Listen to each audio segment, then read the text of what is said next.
نحمدہ ونصلی علی رسولہ الکریم اما بعد فاعوذ باللہ من الشیطان الرجیم بسم اللہ الرحمن الرحیم۔ سامعین گرامی، گزشتہ دنوں وفاقی دارالحکومت اسلام آباد میں ایک 23 سالہ پرانی مسجد کو شہید کر دیا گیا۔ میں اپنے تمام معزز سامعین سے یہ گزارش کرنا چاہتا ہوں کہ اپنی گفتگو شروع کرنے سے پہلے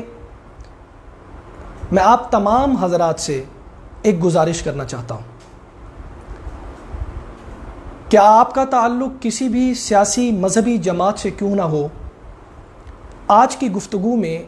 اپنی سیاسی اور مذہبی وابستگی کو پس پش ڈالتے ہوئے حقائق کی نظر سے آج کی گفتگو کو سماعت فرمائیں گے۔ گزشتہ دنوں وفاقی دارالحکومت میں ایک مسجد کو شہید کیا گیا، یہ کہہ کر کہ وہ قبضے کی جگہ پر تعمیر کی گئی تھی۔ سب سے پہلے شرعی طور پر یہ دیکھتے ہیں کہ کیا کسی قبضے کی جگہ پر یا کسی اور کی جگہ پر مسجد کو تعمیر کرنا کیسا ہے،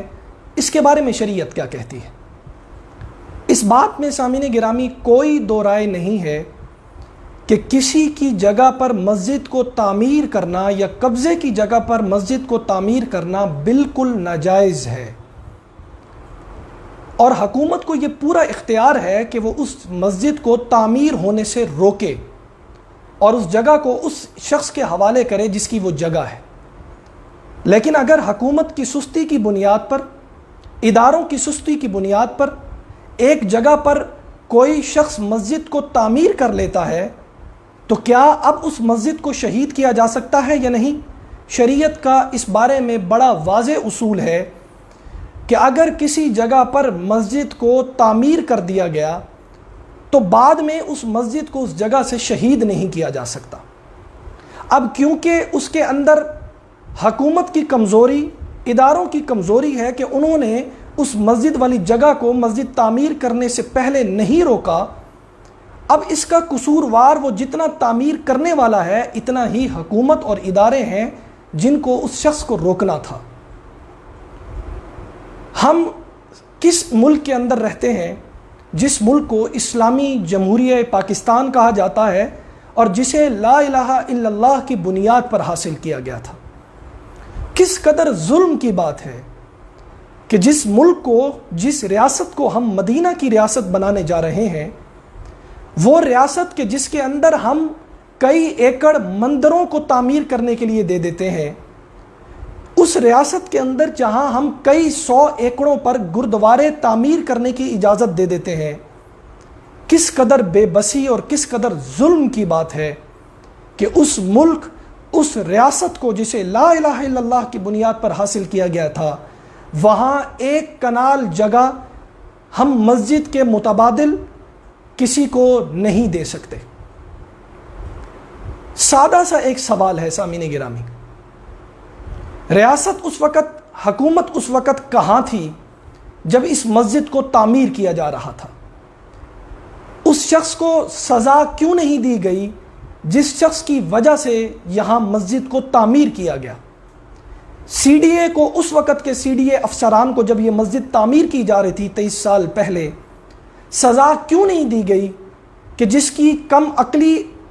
اور کم فہمی کی بنیاد پر یہ مسجد اس جگہ پر تعمیر ہوئی؟ کیوں نہیں اس وقت کے حکومتی وزیر جو اسلام آباد کے وزیر تھے ان کو سزا دی گئی کہ کیوں ایک غیر قانونی جگہ پر مسجد کی تعمیر ہوئی؟ لیکن بے بسی کا عالم کیا ہے کہ سزا کس کو دی گئی؟ اللہ کے گھر کو شہید کر کے سزا دی گئی کہ یہ مسجد غیر قانونی جگہ پر بنی تھی، جبکہ ہم پوری دنیا کے سامنے، پوری دنیا کو خوش کرنے کے لیے آج اسلامی جمہوریہ پاکستان کے اندر مندروں کو تعمیر کرنے کے لیے کئی ایکڑ مفت فراہم کر رہے ہیں۔ کس قدر عجیب بات ہے سامعین گرامی، اور کس قدر منافقت کی بات ہے کہ جس ملک کو لا الہ الا اللہ کی بنیاد پر حاصل کیا گیا تھا، اس ملک کے اندر گردواروں کو بغیر ایک پیسہ ٹیڈی لیے بغیر کئی 100 ایکڑ فری فراہم کر دیے جاتے ہیں۔ اس اسلامی جمہوریہ پاکستان کے اندر آج کی حکومت کسی دوسرے شخص کو کہ جس کی زمین پر مسجد کو تعمیر قرار دیا گیا، اس مسجد کے متبادل ایک کنال جگہ دینے کے لیے اپنے اصول، قاعدے اور ضابطے سرے بازار لاتے ہوئے اور کاغذ دکھاتے ہوئے ہمیں بتاتی ہے کہ اس جگہ پر غیر قانونی مسجد تعمیر کی گئی تھی۔ نہ حکومت کو سزا ملی، نہ وزیروں کو سزا ملی، نہ افسران کو سزا ملی۔ نہ جانے کتنے لاکھوں سجدے اس مسجد کے اندر لوگوں نے کیے ہوں گے، نہ جانے کتنے قرآن کے ختم اس مسجد کے اندر ہوئے ہوں گے، نہ جانے کتنے ہزاروں لوگ اس مسجد کے اندر ہر سال اعتکاف بیٹھتے ہوں گے، نہ جانے کتنے قرآن اس مسجد کے اندر ختم ہوئے ہوں گے۔ ہم آج غیروں سے گلہ کرتے ہیں، ہم آج اپنے گناہوں کو دوسروں کے سروں پر ڈالتے ہیں۔ کیا اللہ کا عذاب ہم پر نازل نہیں ہوگا؟ کیا اللہ ہم سے آج ناخوش نہیں ہوگا؟ پوری قوم اس بات میں جرم میں برابر کی شریک ہے کہ جس ملک کے اندر، جس اسلامی جمہوریہ پاکستان کے اندر آج ایک مسجد کو شہید کیا گیا پوری دنیا کے سامنے۔ ہم غیروں کو کیا سبق دے رہے ہیں کہ ہم وہ ملک بننے جا رہے ہیں جہاں مندر تعمیر ہو سکتے ہیں، جہاں گردوارے تعمیر ہو سکتے ہیں، لیکن وہاں مساجد روزانہ کی بنیاد پر شہید کر دی جائیں گی۔ قرآن مجید میں اللہ رب العزت نے بڑے واضح انداز میں ایسے لوگوں کو مخاطب کر کے ارشاد فرمایا، أَفَأَمِنَ الَّذِينَ مَكَرُوا السَّيِّئَاتِ أَن يَخْسِفَ اللَّهُ بِهُمُ الْأَرْضَ أَوْ يَأْتِيَهُمُ الْعَذَابُ مِنْ حَيْثُ لَا يَشْعُرُونَ، کہ یہ لوگ جو تدبیریں کرتے ہیں اسلام کے خلاف، اللہ کے خلاف، یہ کیا سمجھتے ہیں کہ اللہ ان کو زمین میں نہیں دھسائے گا؟ وہ لوگ یہ سمجھتے ہیں کہ اللہ ان کو ایسے ہی چھوڑ دے گا، بلکہ اللہ ان پر ایسی جگہ سے عذاب لے کر آئے گا جہاں سے انہیں شعور بھی نہیں ہوگا۔ واقعی سامعین گرامی ہمیں کرونا کا شعور نہیں تھا، واقعی سامعین گرامی ہمیں ٹڈی دل کا شعور نہیں تھا جو آج ہماری فصلوں کو کھاتی جا رہی ہے، واقعی سامعین گرامی آج قحط کا شعور ہمیں نہیں تھا، ہمیں اندازہ نہیں تھا کہ ہم لوگ ایک دوسرے سے چھپتے پھریں گے، ہمیں اندازہ نہیں تھا کہ ایک انسان دوسرے انسان سے چھپتا پھرے گا۔ یہ وہ گناہ ہے جو ہمارے سے سرزد ہوئے، یہ وہ گناہ ہے کہ جس کی بنیاد پر قصوروار کو بھی اللہ عذاب میں مبتلا کر رہا ہے اور بے قصور کو بھی عذاب میں مبتلا کر رہا ہے، کیونکہ میرے اللہ کا اصول ہے کہ جب جس قوم کے اندر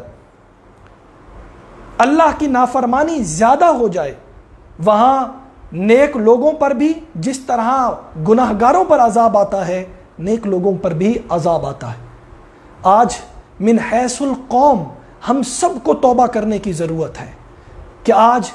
اس اسلامی جمہوریہ پاکستان جسے 27ویں شب کو لیلۃ القدر کی رات میں ہم نے لا الہ الا اللہ کی بنیاد پر حاصل کیا تھا، آج اس ملک کے اندر، آج اس ریاست کے اندر، آج اس اسلامی جمہوریہ پاکستان کے اندر مندر تو تعمیر ہو سکتے ہیں، گردوارے تو تعمیر ہو سکتے ہیں، چرچز تعمیر ہو سکتے ہیں، لیکن مساجد نہیں، مساجد تعمیر نہیں ہو سکتی۔ اللہ رب العزت ہماری حالت زار پر رحم فرمائے، اور اللہ رب العزت ہمارے اس ظلم پر جو ہم نے کیا من حیث القوم، اللہ رب العزت ہم سب کو معاف فرمائے اور سچی توبہ کرنے کی توفیق عطا فرمائے۔ وآخر دعوانا ان الحمد للہ رب العالمین۔